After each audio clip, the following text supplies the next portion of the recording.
Alors, vous évoquiez la mobilité, si je ne m'abuse, la mobilité, c'est la raison d'être du groupe Toyota, hein. Oui, Je connais oui, bien sûr. pas par cœur le slogan.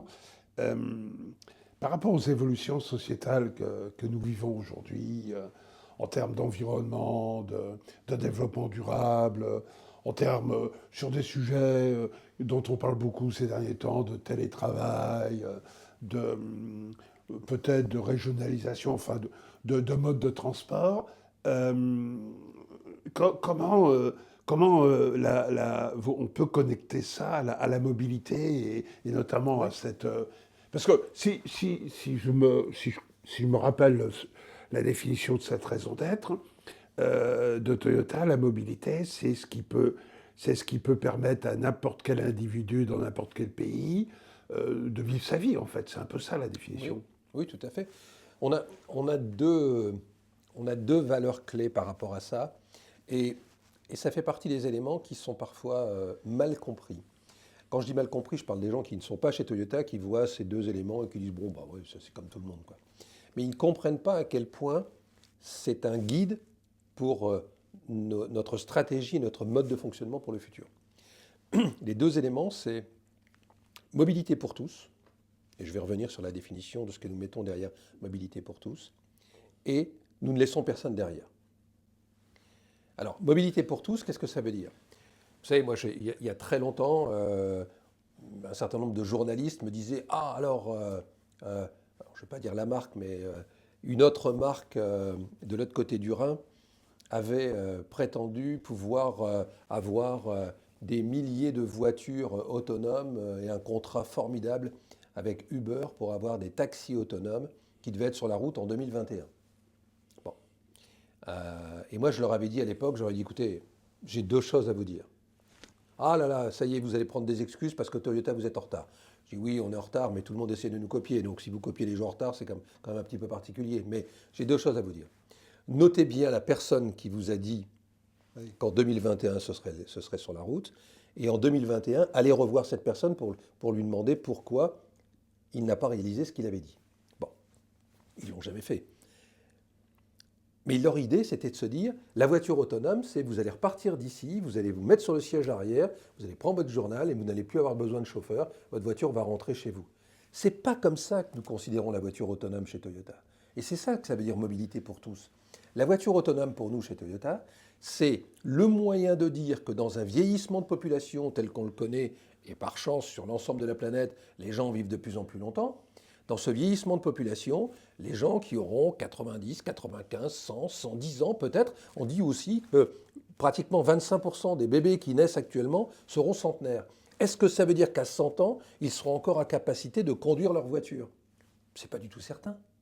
Or, si on leur retire la liberté de mobilité, ils perdent une part essentielle de leur raison de vivre et de leur liberté tout court. Alors les politiques vous disent transport en commun. Et je leur dis simplement, je dis écoutez, on va ensemble, on va prendre le métro à Paris. Essayez, moi ma belle-mère est en chaise roulante, essayez de l'emmener dans le métro à Paris. Ou alors ils vous disent non, les bus, etc. Ok, parfait, mais je suis d'accord pour tout ça. Sauf que quand vous avez 90, 95 ans, que vous avez votre déambulateur, allez faire 200 mètres pour aller chercher le bus. Le bus, il n'y a pas un arrêt de bus en face de chaque habitation. Nous, notre rêve, Ouais. et qui fait partie des choses qui font que une partie de nos équipes sont fiers de ça en disant waouh, si on arrive à faire ça, c'est quand même quelque chose. C'est de dire que le développement de la voiture autonome, c'est pour vous permettre d'avoir, alors vous voyez, encore une fois de manière provocatrice, je vais dire une boîte à conserve, un truc carré avec 4 roues. On ne va pas chercher à avoir un machin, mais qui va venir vous chercher devant chez vous, mais devant chez vous, qui va vous permettre de monter à l'intérieur, que vous soyez en béquille, en déambulateur, en chaise roulante, quelles que soient les circonstances, et va vous emmener exactement au point où vous voulez aller pour le prix d'un billet de transport en commun. Si vous me dites quand est-ce que vous êtes capable de faire ça, j'en sais rien. Et on n'a pas même encore la solution pour ça.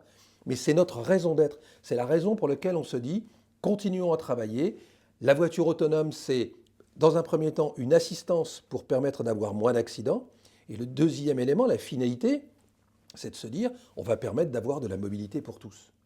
Deuxième facteur on ne laisse personne derrière. On ne laisse personne derrière, ça veut dire que vous soyez dans un centre-ville, que vous soyez en plein milieu d'une campagne, que vous soyez en plein milieu de pays qui sont encore en cours de développement, ben vous avez droit à la mobilité et on doit vous apporter des solutions compatibles avec ça. Ben, ce n'est pas forcément facile, ça représente des enjeux énormes, c'est une stratégie long terme, mais je peux vous dire que quand vous arrivez à expliquer ça aux gens qui travaillent chez nous, ben les gens ont une grande fierté de pouvoir contribuer quelque part à cela. Même si, à l'instant T, ce n'est pas très clair pour eux dans leur tête de dire « oui, mais finalement, quelle est ma contribution ?» Ce n'est pas grave. Quel que soit le métier que vous faites, vous apportez une petite pièce à cette solution-là et à cette recherche de solutions pour le futur. Et ça, pour moi, ça fait partie des éléments majeurs qui font que notre entreprise arrive à donner du sens. Et encore une fois, on fait plein d'erreurs, on a plein de problèmes, mais en tout cas, on est capable, grâce à cela, d'avoir cette stratégie et cette vision long terme qui nous permet de dire, on sait où on va. Permettez-moi un autre exemple. En 2015, et rappelez-vous, 2015, c'est il y a 10 ans, ça ne paraît pas très loin, mais il y a 10 ans, qui parlait de l'environnement comme on en parle aujourd'hui ? Qui parlait du réchauffement climatique comme on en parle aujourd'hui ? Bien sûr que ça existait, bien sûr que Jacques Chirac avait déjà dit « la planète brûle », etc. Mais dans la vie de tous les jours, vous n'aviez pas la moitié du journal télévisé tous les jours qui parle du réchauffement climatique. Vous n'aviez pas 2 ou 3 pages dans tous les quotidiens nationaux qui parlent des problèmes de la planète, des océans, du réchauffement climatique. En 2015, chez Toyota, on fait un plan sur protection de l'environnement 2050. Vous savez comment ont réagi beaucoup de mes collègues ? Parce que depuis le temps que je travaille dans l'automobile, j'en connais pas mal quand même dans d'autres... Ils m'ont tous dit, non mais Didier, tu rigoles quoi. 2050, tu ne seras plus dans le métier. Et alors ils ont raison. Hein. Et deuxième sujet, 2050, on verra ça plus tard quoi. Je leur ai dit, mais là vous n'avez rien compris les gars. Quand les Japonais disent aujourd'hui, et quand chez Toyota on se dit 2050, c'est pour ne pas se mettre de limite. Si vous dites qu'est-ce qu'on est capable de faire dans les 2 ans qui viennent, automatiquement vous vous auto-limitez. Parce que vous dites, je vais pas dire que je vais aller sur Saturne, quoi. Donc, parce qu'il y a des choses sur lesquelles il faut rester un peu réaliste. Mais quand vous pensez de 2015 à 2050, vous pensez stratégie long terme et vous vous dites, je ne me mets pas de limite. Mais la différence essentielle, c'est que quand en 2015, vous dites voilà où je veux aller en 2050, l'après-midi où vous avez déposé ce dossier-là, vous commencez à travailler sur le sujet. Et c'est la raison pour laquelle on a accéléré les technologies hybrides, d'autres éléments de ce type, la pile à combustible, enfin bref, tous ces éléments qui font qu'on n'a pas de l'avance parce qu'on est plus malin, parce qu'on est meilleur, parce qu'on a juste une stratégie long terme que l'on doit ajuster régulièrement parce que naturellement, il y a l'environnement extérieur, il y a le monde politique, il y a toute une série d'éléments. Mais en tout cas, on ne fait pas un virage à 180 degrés en disant « oh là là, on change tout ». On est complètement à l'opposé de ce qu'on voulait faire dans le passé. On garde une grande consistance dans ce que l'on veut faire. Et ça donne aussi de la crédibilité dans notre organisation. Et je pense que les gens qui nous rejoignent prennent conscience de ça assez rapidement. Et c'est une des raisons pour lesquelles on a un turnover qui est plutôt faible. On a, bien sûr, mais on a un turnover qui est plutôt faible et qu'on a peut-être un peu plus de facilité que d'autres à recruter du monde. Mais effectivement, comme vous l'avez signalé tout à l'heure, je connais bien le site Valenciennes, puisque je vous accompagne depuis un grand nombre d'années. Et je reviens sur la question que vous me posiez tout à l'heure sur ma vision de l'évolution du leadership.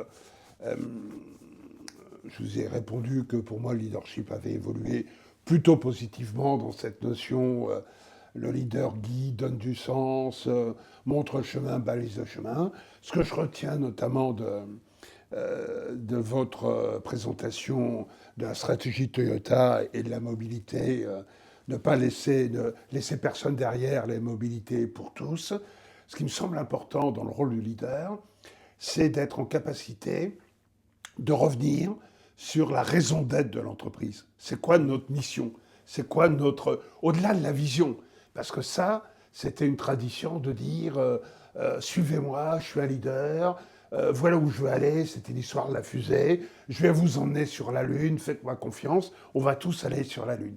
Je pense que ça, c'est passé d'époque, c'est passé de mode, c'est inefficace, ça met des gens sur le côté, ça laisse des gens derrière, tout le monde n'embarque pas dans la fusée, et puis on le voit bien, des fois la fusée retombe, et ça crée quand même beaucoup de dégâts. Ce qui me semble important, et notamment je m'appuie sur la notion de mobilité, c'est la raison d'être. C'est quoi l'ADN? On est là pourquoi?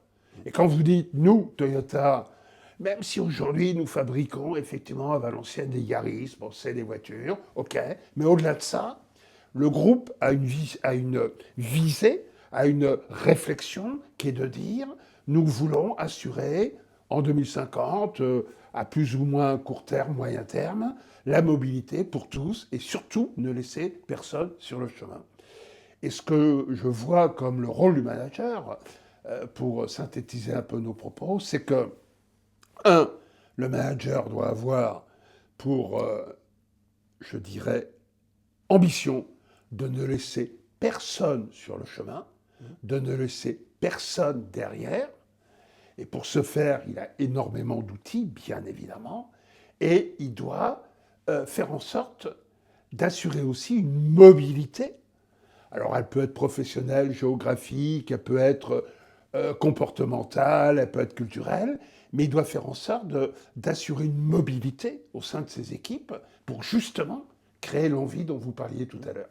Les jeunes générations, et ça ne veut pas dire que demain, un jeune ne fera pas 30 ans chez Toyota, comme vous le disiez, ce n'est pas le sujet, mais c'est associé à un mot que vous avez répété de nombreuses fois, et ça me semble très important, à la notion de liberté. Et cette notion de liberté, c'est pour moi une des conditions, quelque part, de la motivation, de l'engagement, de l'implication et la réussite. Et donc pour moi, le leader, il doit développer cette liberté, la faire ressentir, la faire vivre, et de ce fait créer une mobilité qui embarque son collectif, son groupe social, quelle que soit la diversité, en faisant en sorte que personne ne soit laissé derrière. Voilà. Bon, en tout cas, Monsieur Leroy, je voulais vous remercier infiniment. Merci. De cet échange. Et je voulais vous dire que je suis très heureux et très fier de pouvoir travailler et échanger avec vous. Merci beaucoup.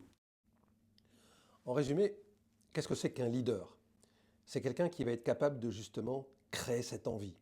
Quelqu'un qui va être capable de donner du sens à ce que vous faites. Quelqu'un qui va apporter passion, énergie, fighting spirit aux équipes. Et qui fait que derrière cela, eh bien, avec cette personne, vous allez être fier de travailler dans cette équipe. Vous allez avoir une grande fierté de ce que vous faites. Et plus rien ne vous semblera impossible.